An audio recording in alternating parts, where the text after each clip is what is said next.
Welcome to Chaotic Harmony. My name is John. This is Crystal. I'm Mark. I'm Zoe. We talk about the joys and the challenges of teaching music in the elementary school classroom. We share inspiration, we share struggles, we brainstorm solutions. We would love to have you join us. Hi, everyone, and welcome to Quarantine Chaos Week 3. Yay. We've survived this far. I'm directing air traffic from the Hollywood Bowl today. Do you know what day it is? You, Mark.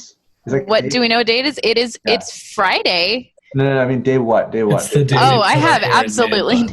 I'm pretty sure we passed day 40, and technically, quarantara giorni is what it drives from. It's like 40 days of being separated. So we have passed the quarantine date. So do we need to call it something different? Quarantine part 2. We're quarantine part 2. 40 days. What would be after quar? Well, we're going in, depending. Quinn would be 5. So Quinintine? I like 5 and 10 personally. Sepentine? You can email us at chaoticharmonyclassroom@gmail.com if you know, or you can tweet us at chclassroom. Let us know. And that was our hard left turn. We'll see you guys next week. Bye. But for reals, as you can see, we've all completely lost it at this point, and whatever the heck this is anymore. But I don't know about you guys. I feel like I'm starting to kind of get into whatever kind of groove I need to get into to survive the rest of this school year. Can we do a quick check-in? How was your week of virtual teaching? How did it go?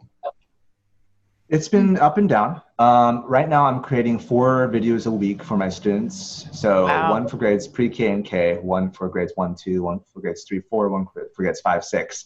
It's impressive. I'm starting to feel the drain. I'm feeling the drain now. Yeah. I enjoyed a lot. I've really enjoyed this new approach of this new art. It's a new art I'm learning. Editing, videography, seeing what's working with mics, what doesn't work. It's all kind of just like be in the playground. It's almost like how I feel like kids should interact with their music classroom. It's all just experimentation. The only problem is that we're showcasing this in front of the world as opposed to just in front of our 20 peers. Right. Which I think we'll get to later about that. But that's intimidating. It is intimidating. For me, though, I'm enjoying it. I'm enjoying the process. I remember 3 weeks ago when I started this, I had a video that I recorded 3 times. I Like to Watch the Clouds, that video. I re-recorded it 3 times because I hated it. It's like, this is going to be terrible in front of people. There's a lot of just self-hate. I've now gotten into the groove where I'm enjoying it. It's just, I'm feeling the toll now. Yeah. That's pretty much it. I restart videos so much where I'm like, oh. Why did I say it like that? Do I sound like that in the classroom? How did they not all hate me? 50% of editing is me finding, nope, I redid that. I redid that. And then also, meanwhile, I'm having meetings. I just had a meeting with my band kids an hour ago, and I'm still trying to find the groove there. I don't know how it's going to work because right now our district's using Microsoft Teams because it's more secure. But there are some issues I'm hitting along with it. I'm just still trying to find my feet and how I want to do that. So it's a mixture. I'm enjoying it. It's taking its toll, and it's a mystery how it all works. That's where I'm at. That's honest. Yeah. Mm-hmm. I don't have a groove. I have a just survive. So okay. I'm putting out 3 videos a week, Monday, Wednesday, Friday. And then on top of that, trying to help. So I co-lead one of the online teams for our VAPA department. So we have an online resources team that I lead. And then I am involved on the team that's kind of, heading up the video content. And so I've been editing and trying to do stuff like that and working on other projects. And so this week it was the first time I actually was able to join a classroom for a brief minute and just kind of see kids and talk to kids and, kind of assign quote unquote homework, just because our district has elected to not necessarily focus on the academics, but rather the social emotional wellness. And so teachers aren't being required to grade things and whatnot. And that's the direction our district has chosen to go. And then, I had a couple of days this last week where I was like, I feel like I've worked all day, but I have no idea what I accomplished. So it was, It was an up and down week. This morning, my wife, daughter, and I, we got out and got to walk around and got to get some coffee and stuff. So that was nice. But yeah, it's been up and down, and I'm learning what my computer can and can't do when it comes to video editing. And so I'm starting to learn those boundaries. So it's been good, but it's also it's that constant feeling like I don't feel like I'm doing enough, So yeah. Like you're working hard, but it's not enough. Right. I know, Zoe. How you doing? I'm all right. I think kind of like Marc, I am not feeling like that routine that I thought I would be feeling. Yeah, I woke up this morning thinking it was Wednesday, and like just lost in the week. And like, what do days even mean anymore? Right. Seriously. Yeah. I think it was maybe yesterday or the day before. I was texting a coworker, and because I was just like, we had a meeting, and then everyone logs off the staff meeting, and you don't get that like time after to like kind of process with other people. So I was just texting. I was like, what do you think of this information that we just got? And then this teacher was like, do you want to just hop on our class meeting right now? And I had been trying to join this class meeting, but I like, there's so many that I would get on at the wrong time for the wrong class or whatever. So I got to interact with some students, and it was really nice. A couple of them are in orchestra, so I got to talk to them about like what we're going to be doing a little bit, and that was nice. But yeah, we finally unpacked all of our boxes, so that was nice. Wow. Yeah. And so I am trying to do my one round of the week that I'm putting out, and the last one that I did was recorded in this room, and one of the teachers at my school was like, I liked your what did she call it? Like flower crown, because like this fan, was right above my head the whole time. So I'm just trying to figure those things out. Oh man. Yeah. It's like there's such a steep learning curve in so many different directions. It's like, just pick the direction we're going upward this week and we'll roll with it, right? Yeah. Yeah. I'm impressed you got your boxes unpacked, because I'm pretty sure we still have a couple that I haven't unpacked in the garage, and we've lived here for 7 years.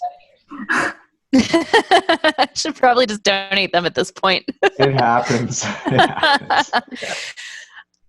Yeah, my internet was finally fixed yesterday. I'm so grateful. Yay! It has not worked correctly for this entire not quarantine anymore, Jonathan. Like for the whole Rona? Whatever it is. The corona. My kids call it the corona, for the corona. So I was so glad that I was able to get into Microsoft Teams today, and it didn't crash on me. And so I went to 4 different class meetings this morning, and I just popped in on the chat to say hi to the kids, and it was so great. And all the teachers invited me on for a couple minutes so that I could say hi and they could see my face.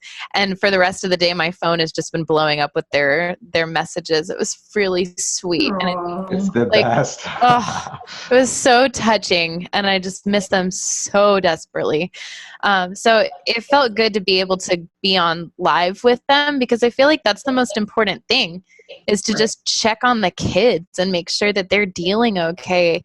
And like ask them, how are you feeling your days? Have you gone outside? Because a lot of them don't on their own, like unless you ask them or challenge them or give them a reason to go outside. And that's so important for everyone's mental health. So, I mean, I feel like mental health needs to be everybody's top priority right now. And that's kind of where I'm trying to angle as a teacher. My art teacher and I have chosen to keep our lessons very simple and school-wide. So instead, and we might go to grade level later, but we've just found that we get a lot of feedback this way, and it's really cute to see the siblings working on them together. Like this week, she assigned color wheels. So the kids made color wheels out of whatever they could find. My boys and I went on a walk, and we made one out of flowers on our driveway. Which was amazing, by the way. Thanks. It was so pretty. Thanks. Oh yeah. It made us really happy. But the kids, you should see some of these flip grids. Like there's this 5th grader who made one out of Skittles, and it's like legit. You could frame it. It looks like a piece of modern art. And he must have gotten a ruler and perfectly lined up all of the radiuses. Like impressive. So when you have the time to do it, I mean. Yeah, and I challenged everyone to make water drums this week, so it was really fun to see their flip grids of them like banging on water drums in their kitchen, just with bowls floating in water. So that was cool. I'm just trying to do like stress relieving stuff because as a mom, that's what I found is really important for my kids. Like they're able to buckle down and write a paragraph and read for 30 minutes and do some math. But then when we do our VAPA stuff, it really does need to be fun. And I need to not fight with them to get them to do their work. So, we've been test driving all of your videos, and they're all great. So thank you for that. So you don't force them to learn music theory and work on Austin?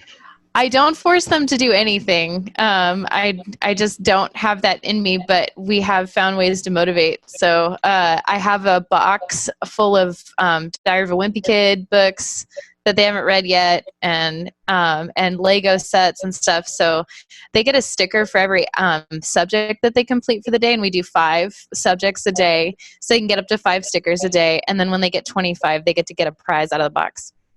Nice. So it's working for us. And then when they get 25, we walk to the ice cream place up the street and get an ice cream cone. What's your go-to ice cream flavor or cone? It's Foster's. So we obviously get the dipped chocolate soft serve because what else would you get? So since we haven't done Spiccato like we have old school style, like he brought us something that I'm curious. What's you guys' general ice cream flavor to go to? I'm just curious. If it's like Ben and at home? Jerry's, it's Cone Dream, the Stephen Colbert one. That is a good one. Oh, that is good stuff. Yeah, no, you're right. You're right. I love the chocolate mint mousse tracks. I think it's the best one in the world. Yes. Yeah, I like to keep strawberry on tap, but I just tried this. On tap. Yeah. Well, we got a pint from the ice cream place up the street, and it was called Milo and Tim Tam. Mm-hmm. And they're Australian flavors. Ooh. So I think one of those, either Milo or Tim Tam, is a fudge, and then one of them is like a wafer candy. So it is good. Okay.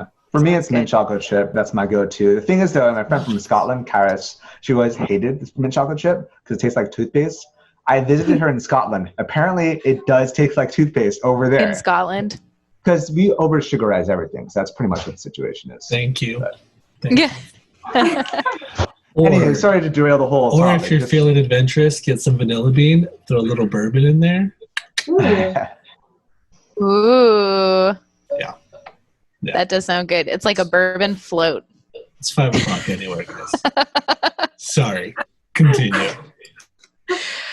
I had a couple of things that I floated to you guys as topics for the day. And I kind of wanted to start out with information saturation.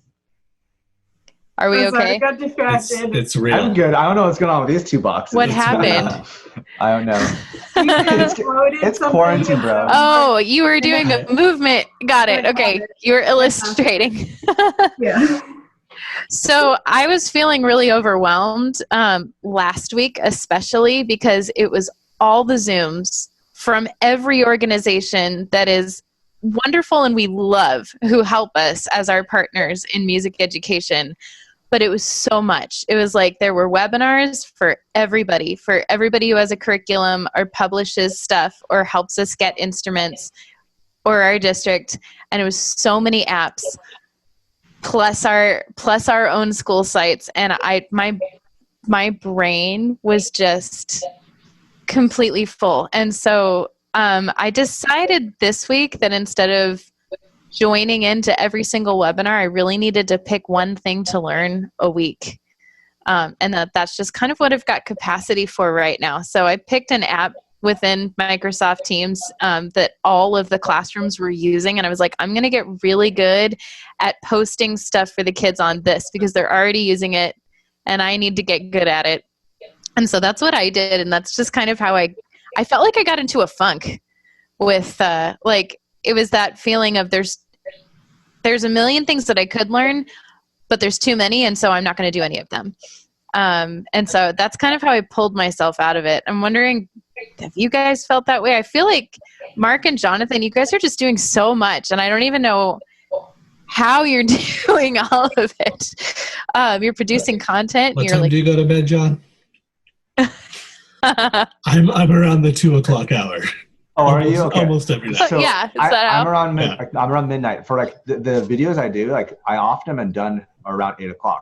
Mm-hmm. Like it's a whole day process. And today and yesterday were like nice because I didn't have to edit at all. Today is my off day. Friday is my off day. I just do these meetings. I'm just chilling. But like, I'm up late. And I think Crystal's. I remember when you're talking about like overload. I remember the first week or second week we were still in spring break, but we have this Marco Polo of like a lot of just different music teachers, and like we were just trying to collaborate, sharing what should we do. And there was definitely an information overload then because like I was more of like, how am I supposed to reach my students? I'm still trying to ask myself how I'm going to do that with band and choir, but I feel like I've created a rhythm. But before that, I was really curious. People were sharing Flipgrid. I didn't know what that was before. Microsoft Teams, no one heard about that before. Microsoft Stream, even less people heard about that.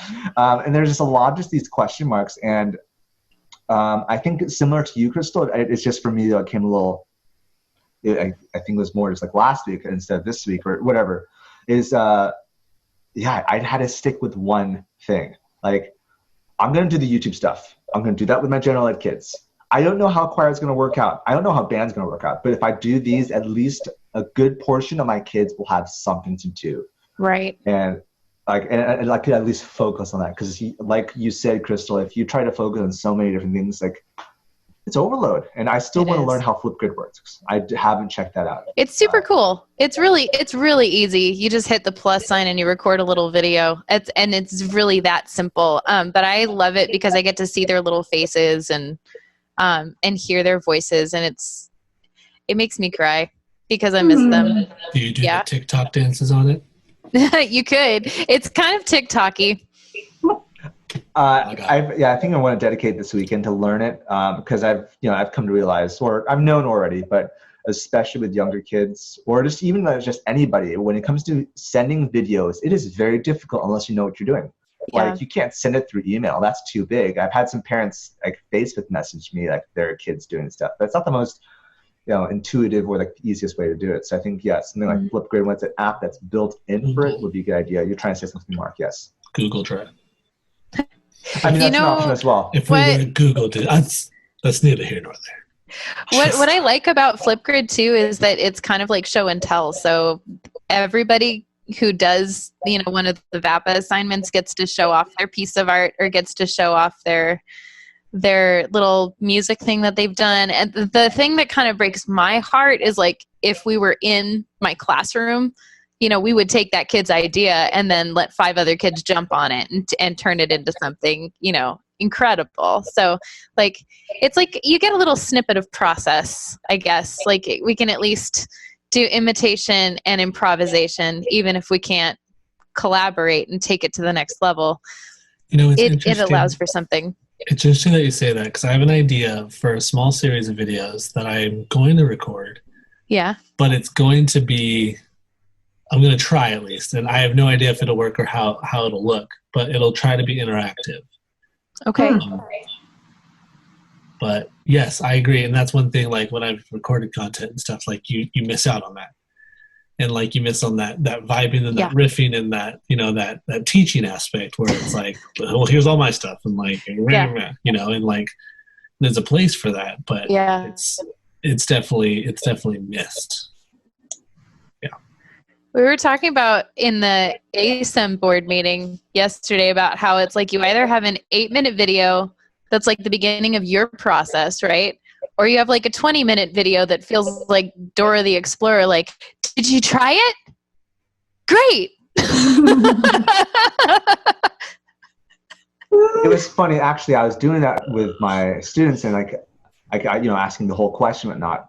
And through Teams, the eldest sister messaged me saying, "My little sister, when you said you got it," she said, "Oh my gosh, Mr. Seligman knew I got it." It's like inside, it's cute that she got it, but also, as an adult, it's like, yeah, I know. I planned it. Swiper, no swiping. Swiper, no swiping.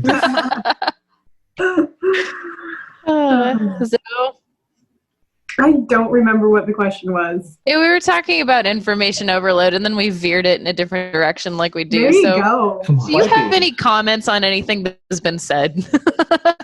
Well, anything you would like to add?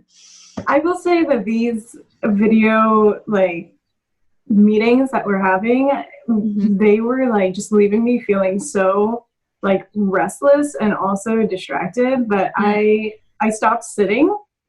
Oh, good I don't idea. know if it's crazy free. I tend to move like that kind of thing, so I'm also trying to be aware of that. So, but that was one adjustment that I made with the meetings. But yeah, in terms of that feeling of not enough, it really kind of crept in on me this week.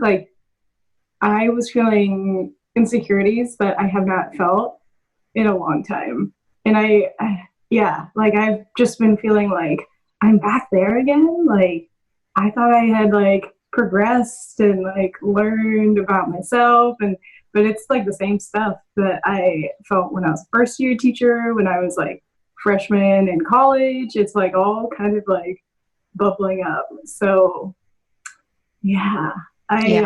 But then I'm also thinking no, you're still you, and I have had the time to grow. It's just okay, I have to work through it again. So it's That's a really good segue into the other thing we're going to talk about, which is imposter syndrome. Segue. Yeah. So this came up this week on our Marco Polo thread for the district.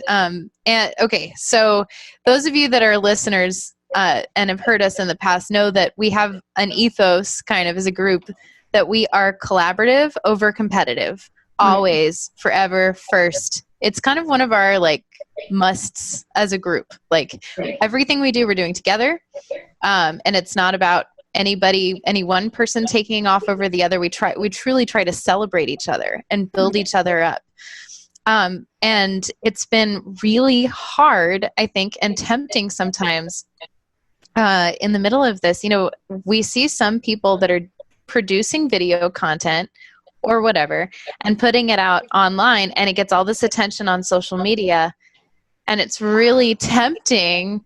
It's really tempting to look at those videos and have a minute of, am I doing enough? Because I wasn't able to make a video this week. I've been feeling that way. I produced some at the beginning, but I have been unable to put anything together for a lot of different reasons. Am I doing enough? Am I learning enough? Am I doing enough for my kids? Am I showing that I'm important as a teacher and as a team member? Because I feel really invisible right now. I heard enough people say something like that.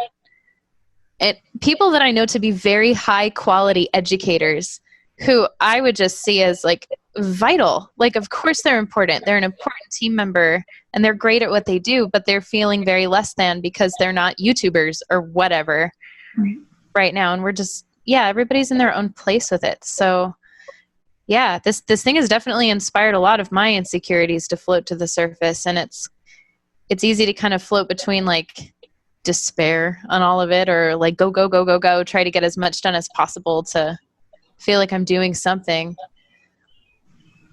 Yeah. I was reminded today when I was talking to the kids that that's where the focus needs to be, is on their well-being over my production. But what were you going to say, John? I had an inkling, and then we'll see if it actually goes somewhere. But Okay. that's how I roll oftentimes. Do it. But yeah, it's been interesting. Like for me, I have actually felt a lot of comfort in this realm. Mm-hmm. And I don't worry, I'm not trying to praise myself. It's just like I felt more comfort in a sense. You know what, Mark? I'm just gonna mute you. He's the host. Yeah, John, don't come at me. Watch. Boom. Oh, muted. Anywho, so no, but this has been, as an introvert, who loves working with kids, who loves working with, I've always loved music teaching, but I'm also an introvert at heart. And there has been a sense of control, which I've had it's very more high school, college, John, that I've enjoyed. And it's been, but in the same sense, placing myself out there and publishing myself out there is also just as, it's a different kind of apprehension. Instead of you trying to be good enough for your kids, you're now trying to be good enough for your peers. And it's a weird shift. Like it's weird that sometimes I go online and checking the metrics on YouTube to see how are my videos comparing between what video X versus video Y, and should I post it at different times so that more parents can see? It's entirely different freeze for me. But nonetheless, it still is it's not healthy because it's still an essence of comparison, which is something that we have all intentionally tried to make sure that we do not do, because like the collaborative concept we've talked before, it's never been about competition. I always have I missed it today, but try to have a shout out hour. I try to feature someone else's video because we try to build each other up. And it's just, it's a weird, it's a different landscape. Just put it that way. I think you hit the nail on the head with talking about why it feels so much harder. It's because we're not just teaching kids. It's because we're being watched by our peers and administrators and other adults. You're 100% right. And I don't know why I didn't think about it that way before. The thing that freaked me out the most when I was teaching is whenever an adult was in my classroom. And I remember I had two student teachers, two students from the university nearby observe us. And the week before, I freaked out. And even during the midst of me teaching, having them observe me was still a huge apprehension. It's how am I being seen in front of these? They are my peers, even though they called me Mr. Seligman, which was really weird. They're only 5 years younger than me. They called me Mr. Seligman. It was they're still my peers, and they have every right to judge me. And it freaks me out. And now you're not just having your admin walking in to observe. You're not having a student from SDSU observe you. You're having the whole world observe you. It is open for, it is, what do you call it? Open territory. I can't think of the right analogy. Thank you very much. It is open season for anyone to criticize what you're doing. But the cool thing is, all I hear are positive remarks from parents, from you guys. Well, your stuff is amazing. Thank you. But I'm more, when I say I mean the teacher. I think also just when one of my coworkers posts stuff, I never see anything negative in front or behind their back. Yeah. It is constant support, and this illusion that we tell ourselves that we are not enough is it stemmed from something that it should not be just pushed down and suppressed, but it's real. But in the same sense, when it comes to it being out in the light, no one is criticizing us. Mm-hmm. We are doing an amazing work, and I think it's important for every single educator, whether it's me, whether it's you, whether it's someone from across the United States or around the world, we're doing great stuff for our kids, that as long as we put that courage up, we're going to be okay. Mm-hmm. There's my soapbox. Thanks. I'm gonna steal it for a sec. What I think is cool, and I have a couple trains of thought, so I'm gonna try to organize it really quickly in my head. I feel that the imposter syndrome is super real, and I know for me it goes to that feeling of validation, and something that I'm trying to work in my personal life, because I have a faith, I believe in God, and so that's the route that I've chosen. So I'm trying to make sure and tell myself my value doesn't come from a, hey, you did a good job. Like my value comes from God. And so like I'm trying, like, and it's so easy to go to revert to old ways and revert to old like strongholds in my life that have told me that. And so like I'm personally trying to break through those strongholds, and I have a couple of like Bible studies that I'm a part of and small groups and stuff, and like just constantly working on that. But just as a reminder to myself, like that stuff is always there, and there's always going to be those things that are trying to put you back in this stronghold. And so kind of as you were talking, John, I was thinking about like what good has come out of this. And I think for that, it's like the relationships with other teachers whom I haven't really had that much connection with is something that I'm thoroughly enjoying. There is a theater teacher in the district, and her name's Lauren Montgomery, and she just put out a video about pantomiming, and it was so cool. Like it was amazing. Right. And like and just kind of like my friendship with Hans Chamberlain, who we've had on the podcast before we did an interview with him, like that friendship now it's at a deeper level. Like we're connecting more, we're talking, we're chatting, and like it's great in like that aspect of like those relationships that during the regular school year wouldn't happen, you know, but because we're all doing all this, and because like those are people like Hans is someone who I respect and who like I'll run things past now, like, hey, I'm editing this, I think it sounds okay. Like, here's just another set of ears. I've listened to myself sing this round like 150 times trying to line up the audio, you know? And so like, you know, I just to kind of bring it back to the first question about imposter syndrome, like find your people who are going to speak life into you. And if you're around people who are constantly putting you down, even if it's in a joking manner, like I felt guilty about things I've said to John before, like jokingly, of course, just because I feel like he and I have jokingly. Of course, jokingly, John. I mean, we've known each other for a decade, you know, a decade plus. 11 years? Is nuts. But like, just to find those people who will speak life into you, because if you surround yourself with cynics, like you're going to become one. And so being a cynic in a situation where we're quarantined isn't going to be helpful for anyone. Like, you know, it's not going to be helpful for you or your mental health. Yeah. Thanks for listening. I think we all keep talking too about selectively muting certain social media channels. Right. And like, sorry. For that reason. Like I started a teacher Instagram, and that's where I post all my stuff for teaching. And like, I just started following a bunch of people, and that imposter syndrome like hit super hard because I see these teachers who are just putting out this amazing content. They're putting out these amazing packets and these amazing assessments and and like, this is what music education should look like, you know? And it's like, oh my gosh, I've never done anything like that. Like what? Like, I've told her this before, and so I don't feel guilty sharing this, but like our friend Victoria Bowler, who I think we're going to try to have on the podcast here in the near future, she is just amazing. And the content that she puts out, the way she approaches music education, like I'm a huge fan. Like I fangirl over her work, and just, you know, like she's just an amazing person and an amazing educator. Yeah. And like I see her work, and I know like she's like the sweetest person ever, but like I feel like, oh, well, I'm not putting out that quality content. And so it goes back to those little voices that are constantly just trying to bind me and not walking like kind of in that freedom of like, I'm a teacher and I'm good at what I do, and like I'm in this profession for this reason, but those things that are constantly trying to make me not do the thing that I feel like I need to be doing. No, I'm done. Yeah. If I could steal the show again, sorry. I know I talked a lot, but like something that I thought, it's not, again, the beginning is going to sound a little more like praise. That's not the intent.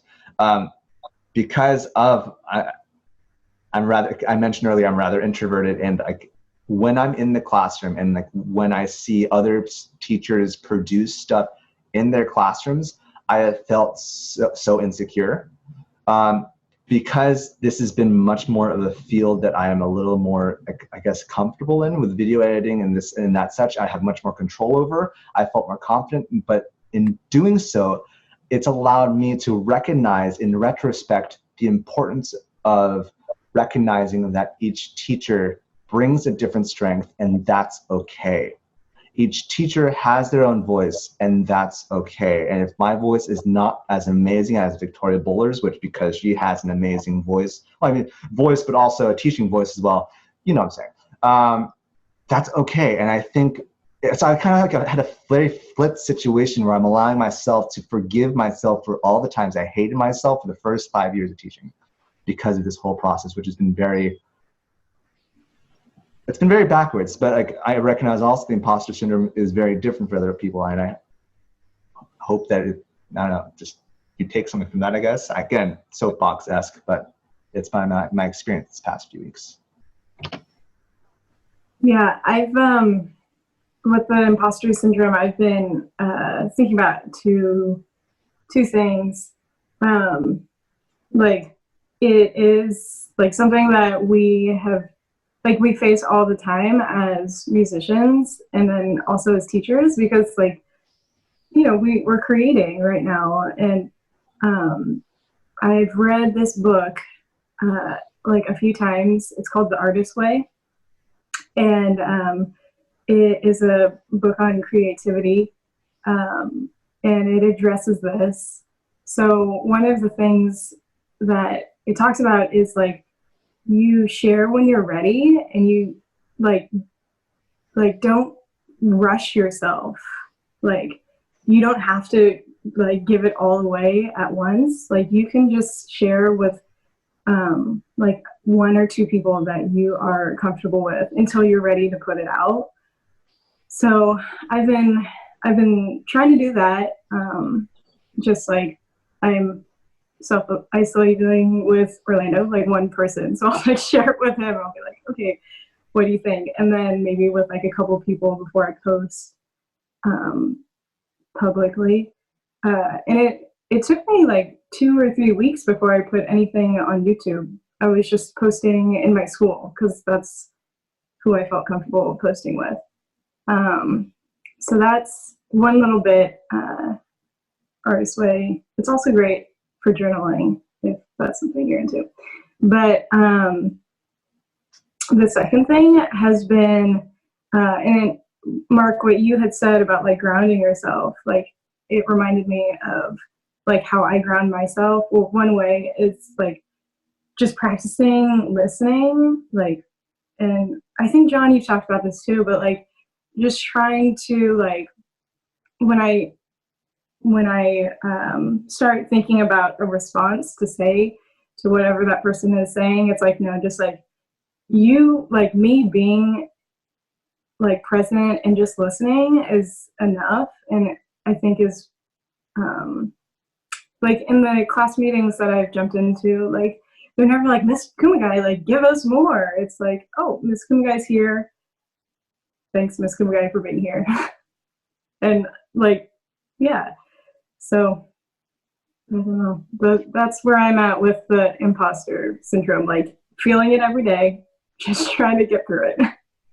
I think that no matter where you are in this whole virtual teaching thing, whatever you're doing, if you're doing anything, whatever you're doing is enough for right now. And I feel like I can't shout that message loud enough. I had a phone call with a teacher from New York a couple days ago who I've never met in person. She read my article about like how to make videos, and we were talking about it. And when I told her that I was feeling exactly the same way, that I'm not doing enough or whatever, she was like, "You're feeling it too?" I was like, "Girl, nobody feels like they're doing it right now. Nobody feels good about it. All of us miss our kids desperately, and none of us feel like we've got a good grasp on this. We're all just kind of reaching and trying to figure it out." And I keep coming back to the most important thing right now is to be reaching out to the kids. That is the most important thing, connecting with them, making sure that they're okay.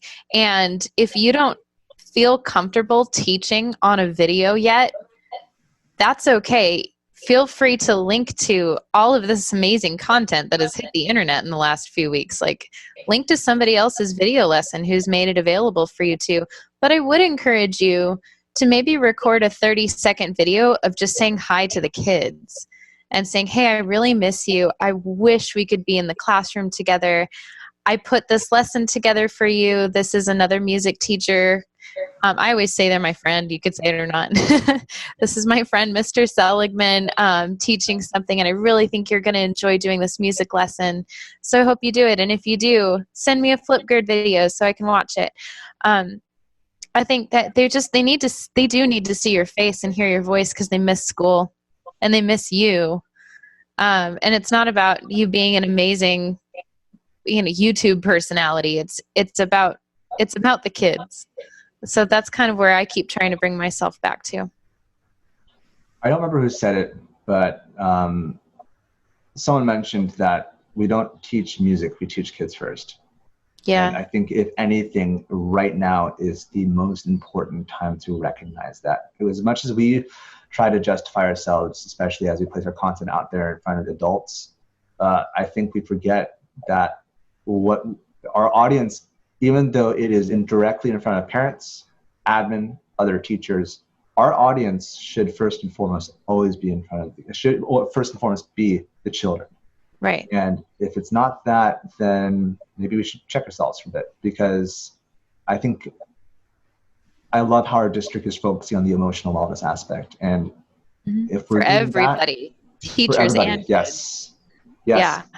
But as we check ourselves first, as far as if we're emotionally well, and then give ourselves the opportunity to extend ourselves to our students, if we're trying to cater or create lessons or just activities, anything, even messages that are aiming to their emotional wellness, then we are succeeding as teachers. Right. I think that feels good. I say we leave that there. I don't think we're good, actually. I think there's something important to, not to tell the kids, but to tell you guys, the listeners.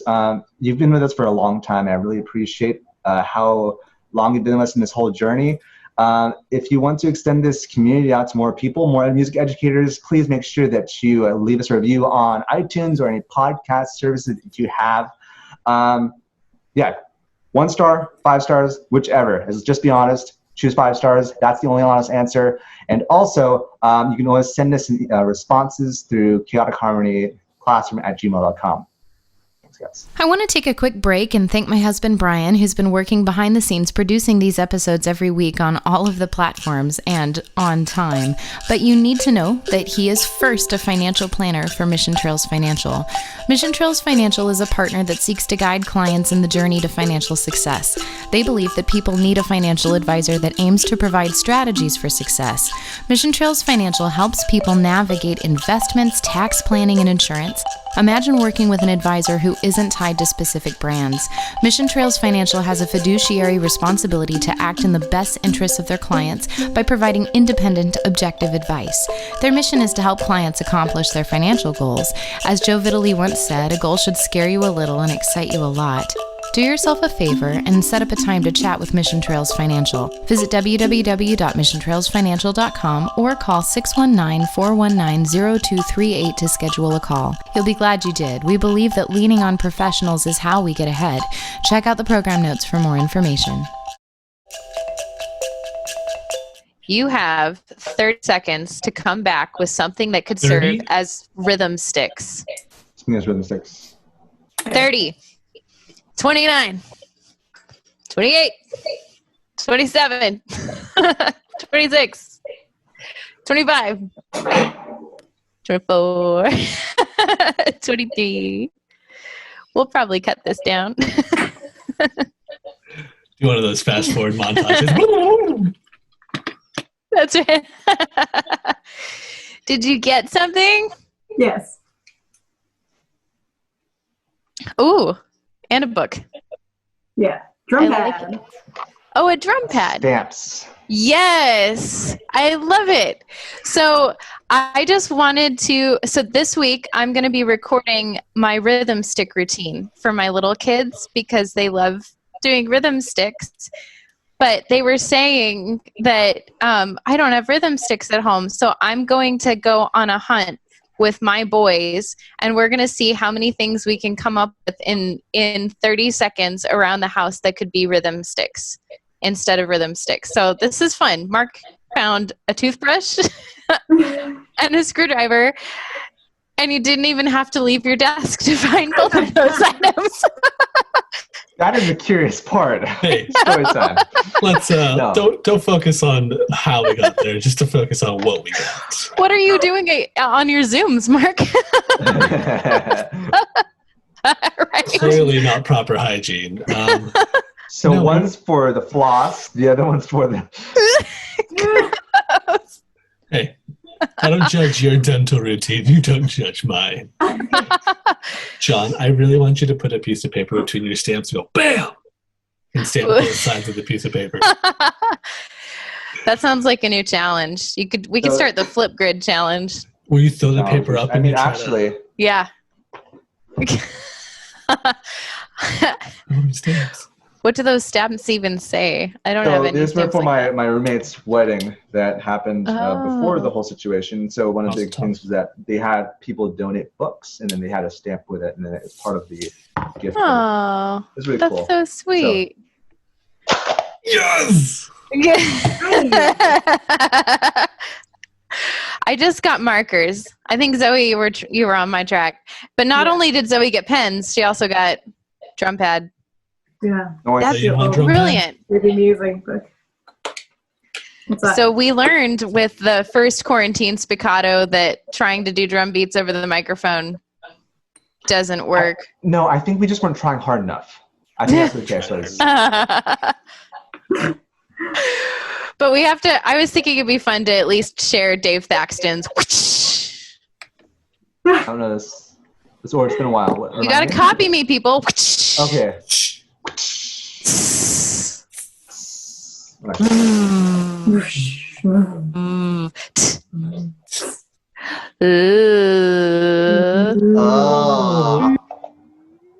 Oh, they went behind my green screen.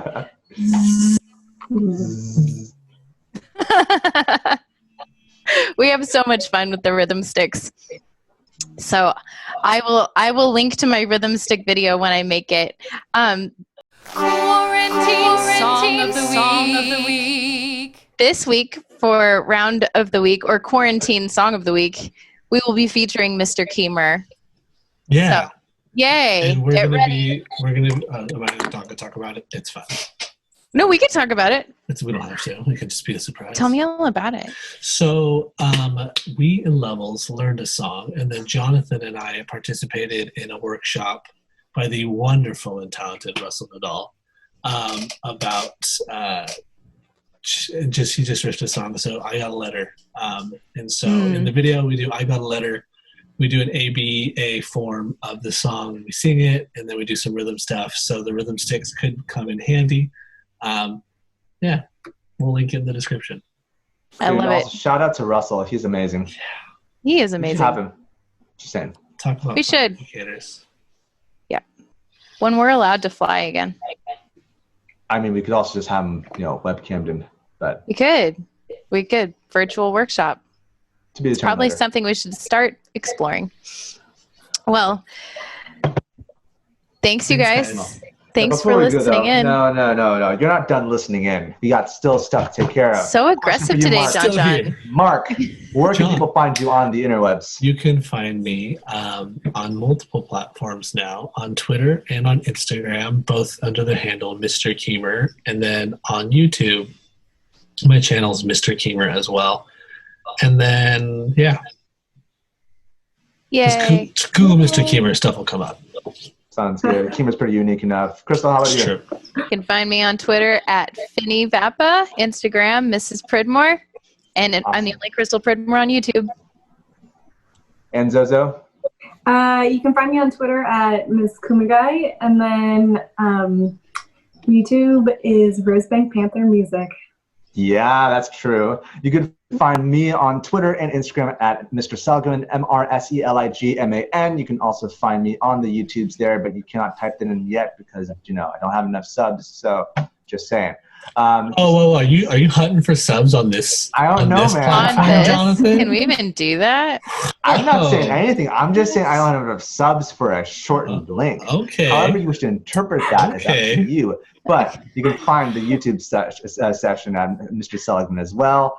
Also, you can contact us on Twitter at CHClassroom on Twitter, on Instagram. We have a new link, don't we, for the YouTubes, don't we? Yeah, the channel is Chaotic Harmony Classroom. Yay! Check it out. So we tried to unify it, but YouTube doesn't play well with us. How about you can at Google, Working on it. and I'm sure they'll listen to what you're saying to make sure that they change it just for us. But Absolutely. hey, why not? We're a big deal. It's a small company. They can talk to whoever. Yeah. They're not doing anything right now. It's like a guy at home. He's bored. Right. His name is Mr. Google. Exactly. Mr. Google. Google. Exactly. You can also email us, as mentioned earlier, chaoticharmonyclassroom@gmail.com. We would love to hear what you have to say. Awesome. Thanks, guys. Bye. Bye.